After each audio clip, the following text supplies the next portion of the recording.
disgusting, disgraceful, distasteful, a shambles. That was just some of the words used by Mikel Arteta in his press conference after Arsenal suffered a 1-0 defeat.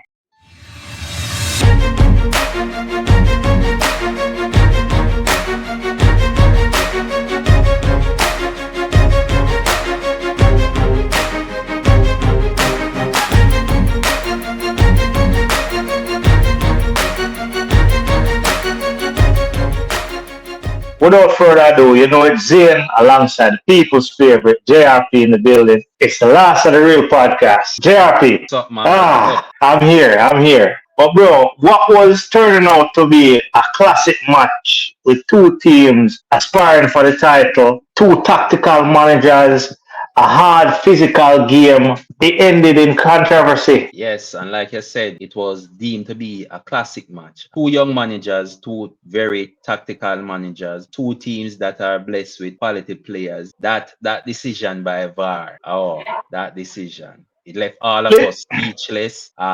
We were wondering what did VAR see that the regular folks didn't see. And like Arteta said, it was embarrassing. No, apparently VAR didn't see anything, because everything they saw was inconclusive. And that is what gotten all of us divided. If it is inconclusive, then what to do? Right. But before I even touch on the goal that was JRP, I hear a few people coming out and saying Mikel Arteta should have reflected on what he had to say before he came out and, basically said, he's ashamed to be a part of this and the Premier League cannot consider itself the best league in the world. Now, with people coming from Mikel Arteta with what he has said, did you see anything wrong with that? I think it was a year ago, Michael Richards said anything that Arsenal do or say, it seemed to magnify. Right? Everyone else can come out and give their opinion on this, but once it's Arsenal or once it's a representation of Arsenal, it is always seem wrong. This is Arteta being honest about how he's feeling. What is wrong with being honest? Not a thing. And the thing is as well, Arteta was very diplomatic in it as well, because he could have went full blown, at the referees, the PGMOL.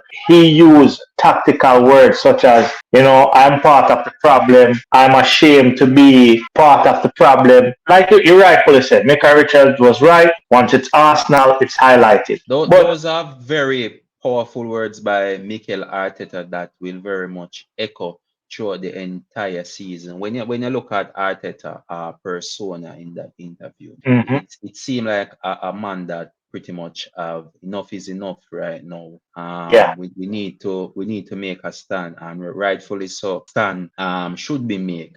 Zane, when you look at the situation, right, to say it's embarrassing, that's the least. We have a real problem right here. We can't keep having this problem week in, week out. In the earlier match between Manchester United and versus Fulham, they had the same issue as regarding to a offside. Yeah, which resulted in a disallowed goal for Manchester United. Exactly. And if Manchester United had came out on the losing end and that would have been a next problem. Yeah, definitely, because you cannot have the rules plain black and white and then leave it down to interpretation on the day. Right? Back to our goal, and using Manchester United as reference, there was a game against Brighton where Manchester United scored and they deemed the ball to have crossed the line. Yes. Right? Now, when you look at that freeze frame, Manchester United ball looks closer on the line than the Newcastle ball that Joe Willock had, stopped. You couldn't see daylight between the Manchester United ball and the line. However, there's clear daylight between the Newcastle stopping the ball and the line. JRP, take away Manchester United's goal for that. Then why did you award Newcastle United goal for the same thing? And then say inconclusive. But if it is inconclusive, right? Going back to what Ian Wright had said, the only video evidence that we have, right? Because apparently there's no other angle that they can look on, right? Which is ridiculous for the Premier League. And if we're going to look at that angle is showing that it is out from that angle. And if that is the only evidence that we have, shouldn't it be that the deciding factor? The deciding factor. Yeah. really and truly, I don't get it because there were 4 incidents, 3 that were looked at. Everybody blatantly can see that the ball was over the line, right? That was already gone. Then there's the incident of the foul on Gabriel. In what world is that not a foul? Joe Linton had both hands on Gabriel. Yes. You could see that it was a push. It was a clear, blatant push. Remember, it's not like Joe Linton is one of the smallest guys on the field. He's probably one of the bigger guys on the field. Yes. Right? So you can definitely see that that was a push. Right? So again, I don't know how they looked on that and got that one wrong as well. Also, the offside where they're saying they couldn't see the ball, so they don't know where to draw the line from. I mean, come on, man. Even with the two, even with the ball going out, inconclusive, the offside inconclusive, the foul should have never been an inconclusive one. Exactly. It was black and white. It was plain as day. That was Black very and clear. white. I'm not trying to make any excuse because, in fairness, I was enjoying the match Yes. as an Arsenal fan, and I'm pretty Yes. sure Newcastle fans were enjoying the game as well. It could Yeah. also be said that both teams could have played a send off, which I believe Kai Havertz possibly could have been sent off, if I'm being honest. Yes. He could have Yes. been sent off He because could have been sent off. that was a very dangerous tackle. It was reckless. It wasn't in control. When you look at him as well, he looked very guilty. The thing is, though, right? VAR in real time, the tackle, Kai Havertz tackle, it looked worse than it was. It looked far worse. Far worse, right? Because when you see that VAR, look at it, you realize that okay, it was his trailing leg that came through and got the player. But if he had gotten in the red, I wouldn't complain. You couldn't complain, right? But he got a yellow card at least for it. Now, when you look back on Bruno Guimaraes, right? Should have been a red as well. Without a question of a doubt. Because when they read out the description of what dangerous play is, right? It clearly states that any hand or part of the body that hits a player intentionally in the head, right, or around the neck and face area is deemed dangerous play and is a straight red card. That was deliberate. That was very deliberate by him. He know what he was doing. Exactly. It was off the ball as well. That's what you call off the ball foul. You could see that he deliberately raised his hand, and you saw the force that he went across with. All right, they didn't give it a red card, but then not even a yellow. Further on, we saw when he basically off the ball again, charged into Jorginho's back, and then basically was trying to tell him, get up. Another card incident, no card. All right. But then throughout the game, they continued to, while it was a physical game and I don't have a problem with it, he continued to get away with, tackles and fouls. And the one he did get booked for, the hand to the face of Vera, basically the least of all the other fouls. There was a lot going on because I remember also somewhere in that rule book coming out this season that a player can put their hand on the referee, and the amount of time I've seen the Newcastle players holding on the referee. Not saying that they all should got yellow card, but the level of inconsistency is there. Like I said, the physicality was there. We enjoyed, but there was at times the ref failed to get things under control, and then the game was pretty much robbed by the VAR decision. Yeah, I mean, look, all banter aside, right? It's time that VAR basically is either you step it up or we get rid of VAR completely. If we're going to keep arriving at some in conclusion with the video evidence that we have, it's to just go back to the ref on-field ref, because with the technology it is not helping, because apparently whoever is in the VAR room pretty much incompetent, so might as well just leave it to the incompetent on-field ref. Yeah, I mean, definitely, because look, like Arteta said, this is a game where the risks are too high. There's too much to be playing for. And when you can say in first game in the morning, Manchester United is on the end of a wrong VAR decision, that could have cost them and resulted in another loss. Then at the very end of the day, a great game is spoiled by the VAR controversy. And Indeed. the saddest thing, JRP, is when you look at other sports, right? From the American football, the tennis, cricket, rugby, you can see clear communication between whoever is watching the video and their referees, umpires, and they arrive by the right decision. But apparently in the English Premier League, it's rather difficult. Yeah, I don't get it. I don't get it. But and before I move on, apparently, the PGMOL is looking to find Mikel Arteta for what he has said. For being honest. Yeah, for being honest.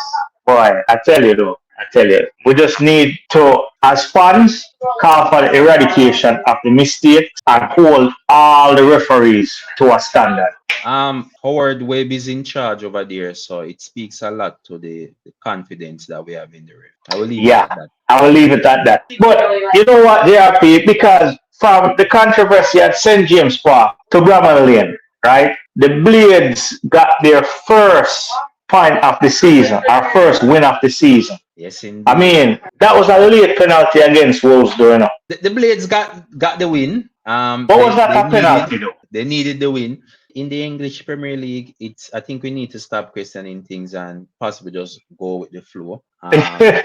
Yeah. And I don't want to sound biased because this is Wolves suffering from what appeared not to be a penalty. The game should have just been a share of the spoils. A share of the spoils. Agreed. Yes. But this would be a hard one for the for Wolves to swallow. But while on the other end, the Blades got their first win of the season. From me and you sitting at home and watching the TV, right? It looked like the player kicked dirt, kicked the grass, right? I didn't see any contact. Apparently, VAR saw some contact. But that was conclusive enough contact to give a penalty. I tell you what, disgusting, disgraceful, and a shambles. True words haven't been said so far this season. Looking at David Moyes and his West Ham team, inspirational performance against Arsenal during the Carabao Cup. He was left disgusted. Word after the day, he was left disgusted and annoyed. Because you look very annoyed, to be honest. West Ham were so wasteful in this game. Yeah, a lot of mistakes. Absolutely wasteful. And the biggest mistake came, when they were 2-1 up. I think Bowen put in a cross that saw. I don't know if Mikel Antonio was just eager to end this goal drought. Could be. I don't know what that was, but that was a big mistake, a big mix-up that went from an easy tap-in to seeing Mikel Antonio and Benrahma getting it in each other's way.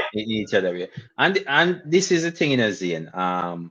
West Ham have to be careful, right? I'm not saying that they're going to be dragged in a relegation fight, but in every sport, winning is a habit, right? And they're currently not finding these wins in the league right now.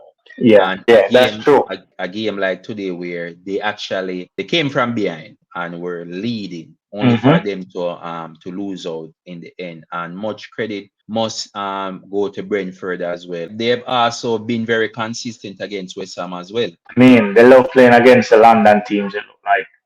Apparently, because even when they play against us, they tend to do damage. Jeremy Doku. Saka who? The kid that was involved in pretty much everything. Bro, listen, like at one point, I lost count of how many assists this guy had. But right? 4 assists, 1 goal. 4 and 1 goal out of 6. I think that was record breaking, The guy was on fire, to be honest. I've heard City fans say Daco is a one-trick pony. But trust me, that one trick, it worked. There was never anything wrong with being a one-trick pony. Ian Rabbit was a one-trick pony, but when he cuts and coming, how do you stop him, right? Yep. It's all about mastering that one skill that you have, and if you can master that one skill, you can be a world class. The kid, he turned up today. He may have had 4 assists and a goal, but he was involved in everything that I can think of. Everything. I mean, I've never seen, even when not so long ago Watkins scored his hat-trick and assisted a goal. He wasn't as impactful as to how Daku was. This was City running riot, but a one-man show. Because And it wasn't Holland.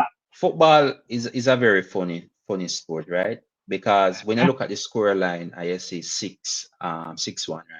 You would think that Bournemouth was having a horrible game, but that is not true. No. Bournemouth were pretty much organized. They were very much organized, right? They were compact, but City quality just showing the end. And that's all that's what it basically came down to, the quality of Manchester Quality. City. Even within that, Bournemouth still managed to create the smallest of amount of chance. But if you look at the gap in class, it is very far. But I have a level of confidence that if Bournemouth can keep this team and the display that they show, that organization in Mhm. future matches, I can see them staying up for another season. Look, they've got their first win under their belt now, and they can't, even though, you can call this a setback, when you're a Bournemouth team, when you see Manchester City come on your schedule, you just write that off, basically. The six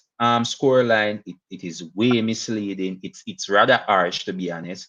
But this is what football is about. There's no sympathy in football, right? So No, like I said, this was City running riot, but one man starring the show. be afraid of City. Be very afraid. Yeah, you're right, Jeffrey. It's be very afraid of City. And with that said, people, as usual, it's Zane will ask you to hit the subscribe button, spread it, turn on the notification bell, That's right. and that little button, the little like button, there you go. As usual, everybody, please, walk good. Good up, he follow you. We out.